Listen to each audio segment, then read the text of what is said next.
fazer aqui precisam cada vez mais ser pautados exatamente em dados concretos.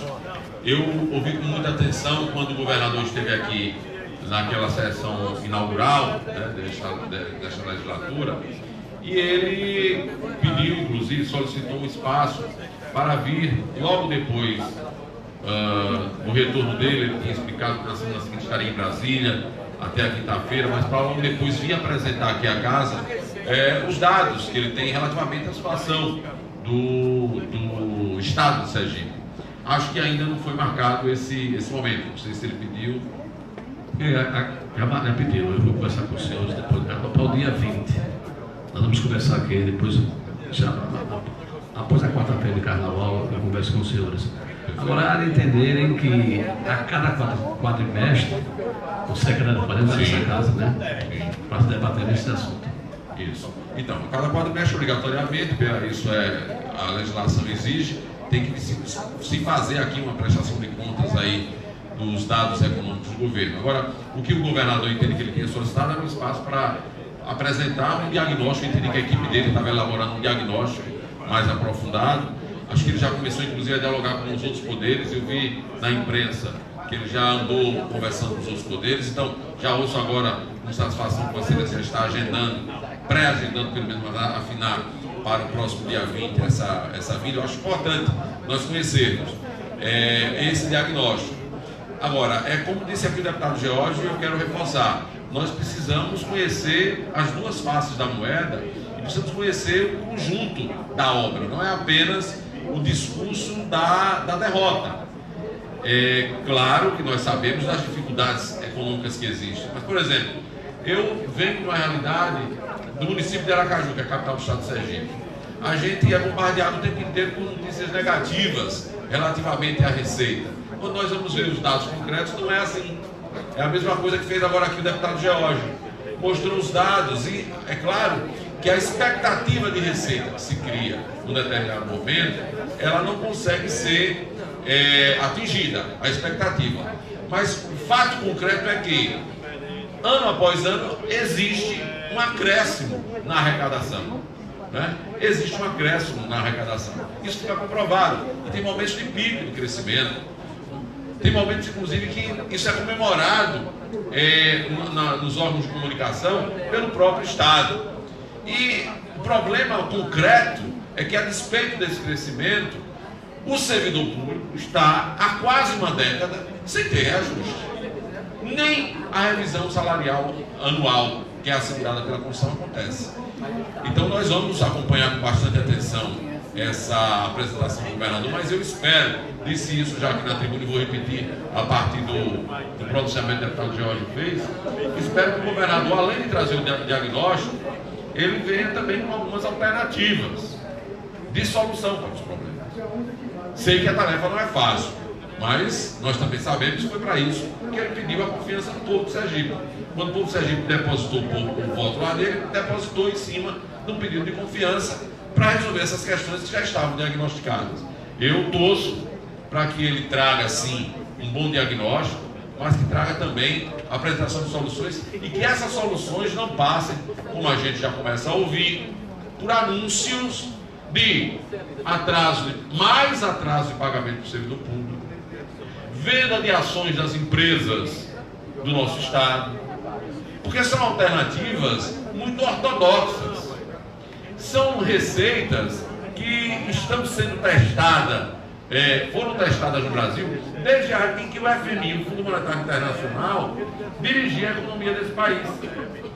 E precisamos encontrar outras alternativas. Não é possível que, passado tanto tempo, se repitam alternativas que não resolveram os problemas do nosso país lá atrás.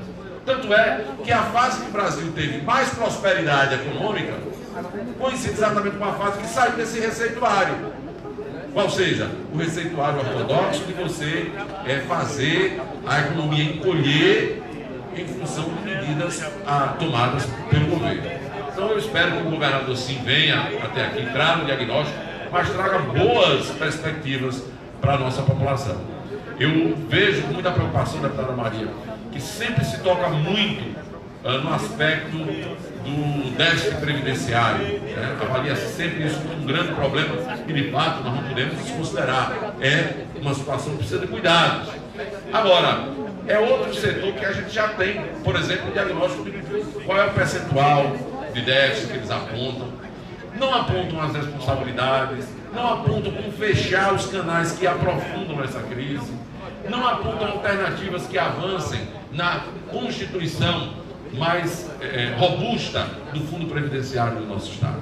Então, realmente, nós estamos num cenário que exige inteligência e criatividade. Mas eu queria também aproveitar uma outra parte aqui do meu pronunciamento aqui no Grande Expediente para comentar, senhoras e senhores deputados, sobre uma orientação que foi, circulou essa semana, todos conhecemos, circulou uma orientação do Ministério da Educação relativamente às escolas, orientando os dirigentes de escolas que perfilassem seus alunos para cantar o hino nacional, mas até aí pode até não ter nenhuma surpresa, porque nas escolas a gente continua tendo atividades, né? Ontem mesmo, presidente, eu tive a satisfação, na condição de deputado, mas também na condição de ex-aluno da EMF Presidente Vargas, a Escola Municipal de Ensino Fundamental Presidente Vargas, Calino Siqueira Campos, eu tive a oportunidade de ir, fui convidado, fui padrinho dos alunos que estavam concluindo o 5º e 9º ano lá na escola. E lá, a primeira coisa que a gente fez quando a solenidade se abriu para entregar os certificados aos meninos, deputada Maria, foi entoar o hino nacional, porque é saudável que nós tenhamos reverência, respeito pelos símbolos nacionais. Isso não há polêmica nisso, e não há nenhuma novidade a ponto do ministro precisar, talvez seja por falta de fazer. Porque o ministro se dá o trabalho de orientar que a escola tem que cantar nacional, mas até aí tudo bem, deputado aqui. O problema é que ao fazer isso, ele fez duas outras coisas muito sérias, e que, mais do que sérias, que ferem a legislação do nosso país. Primeiro, ele mandou que as crianças fossem filmadas e que essa atividade fosse apresentada, fosse dada publicidade. Nós temos que lembrar que nós temos uma legislação do país que cuida das nossas crianças. Nós temos um estatuto que cria determinadas restrições à superexposição das nossas crianças. E que não pode, a imagem da criança e do adolescente não pode ser usada sem, por exemplo, o consentimento dos seus pais ou responsáveis. Então não pode ser essa propaganda com o uso da imagem das crianças de forma aleatória e, eu diria, irresponsável. Temos que tomar cuidado com isso. Então o ministro comete um erro, para ser suave no que eu digo, muito grave, quando expõe, insinua, aliás, orienta para que as crianças sejam expostas. Segundo erro grave, ao orientar, ele termina fazendo proselitismo partidário, eleitoral e político, o que não é permitido pela nossa Constituição, pelo menos não com o uso do instrumental, do aparato estatal. Porque quando ele orienta para que o lema que foi usado na campanha do capitão presidente seja repetido pelos alunos das escolas, ele de novo afronta a legislação nacional.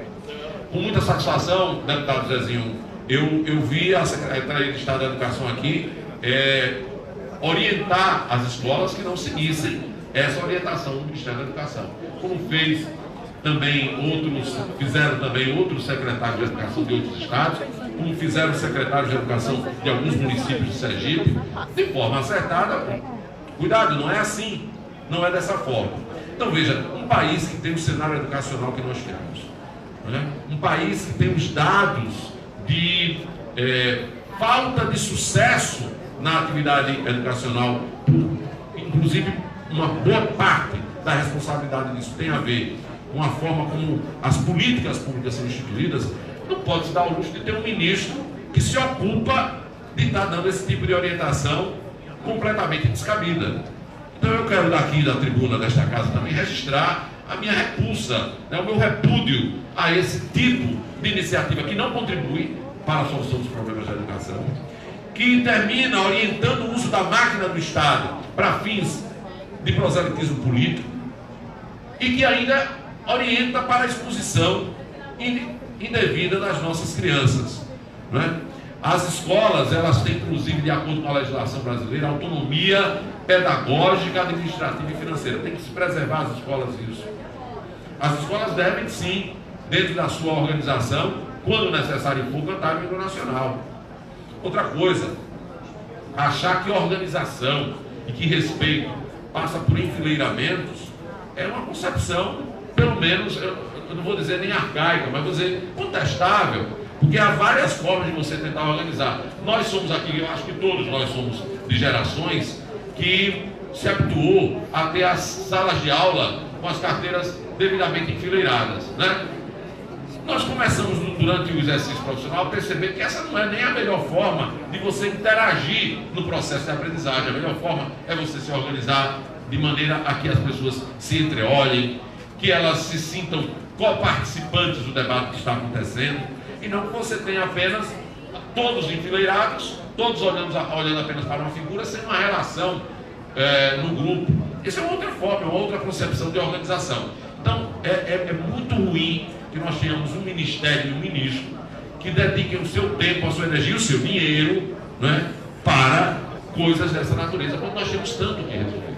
Então, eu quero parabenizar os que tiveram a iniciativa de dizer, não, aqui não é bem por aí, não é essa orientação que a Secretaria dá. Nesse sentido, eu quero aqui parabenizar o secretário Josué Passos, que tomou a medida, a meu juízo, acertada, ao dizer que não é para se reproduzir no Estado de Sergipe, que foi feito orientado pelo Ministério da Educação. E assim também quero cumprimentar os demais prefeitos e secretários de Estado pelo país afora, que também estão vigilantes em relação a isso. Espero que o ministro refaça essa sua atitude. Aliás, se nós formos observar o histórico que tem ocorrido ultimamente em âmbito federal, nós vamos ver que há uma sucessão de equívocos que precisam ser corrigidos. Hoje mesmo, antes de vir para cá, ouvi no noticiário que foi revogado aquele decreto que limitava a lei de acesso à informação. Todos devem estar lembrados que foi tomada uma medida no atual governo que estendia a possibilidade do sigilo, inclusive a possibilidade de funcionários, né, definirem quais documentos podem ou não ter acesso livre para o público. Felizmente, a reação foi também muito grande e nós tivemos agora a revogação disso. Espero que essa medida do Ministro da Educação também siga essa linha de fazer o meia-culpa e de ser revogada e ter outro tipo de comportamento e orientação para o nosso país. Assim como espero hoje ouvir também alguns depoimentos sobre a reforma previdenciária, o governo insistindo em encaminhar uma proposta que é notadamente prejudicial às mulheres, especialmente às mulheres professoras, deputada Maria, que vão ter que trabalhar pelo menos mais 10 anos do que o que estava previsto, né, para se aposentarem, e que reduz de forma lamentável os benefícios previdenciários. Atinge justamente os mais pobres, os trabalhadores rurais, atinge as pessoas com deficiência, porque não entra a proposta de emenda à Constituição, ela não entra apenas no caráter previdenciário, ela entra também no caráter assistencial, portanto, a BPC, que são os benefícios de prestação continuada, que beneficiam pessoas com deficiência, idosos sem condição econômica sustentável, será atingida por essa medida de forma muito dura, né? Então você pega os trabalhadores rurais, as mulheres, as pessoas com deficiência, os idosos, setores mais fragilizados da sociedade serão mais atingidos. Então, é preciso que nós conheçamos em profundidade o conteúdo dessa proposta de reforma da Previdência. Mais do que isso, é preciso que nós conheçamos em profundidade a situação real da Seguridade Social brasileira, porque nós sabemos que a Previdência é um dos 3 pilares da Seguridade. A Seguridade envolve Previdência, Assistência e Saúde. A Seguridade Social brasileira ela é superavitária, não é deficitária, como se diz. E, portanto, nós queremos debater isso não à luz de reduzir direitos, pelo contrário, nós queremos ampliá-los, né? E a proposta que está em andamento, ela não ajuda. Portanto, é muito quebrar de cabeça entre o próprio governo, é muita contradição interna, não é? E eu espero que a gente não fique sendo o tempo inteiro vítima desse tipo de postura, como essa última, que eu diria que é uma postura caricata, né, do Ministério da Educação. Eu lamento que o Brasil figure agora internacionalmente como um país que tem um staff governamental que virou anedota. Virou anedota. Todos os dias tem motivo de anedota no noticiário internacional a respeito do staff governamental brasileiro. Isso é lamentável. O povo brasileiro merece um governo de melhor qualidade. Era isso, presidente. Muito obrigado. Com a palavra.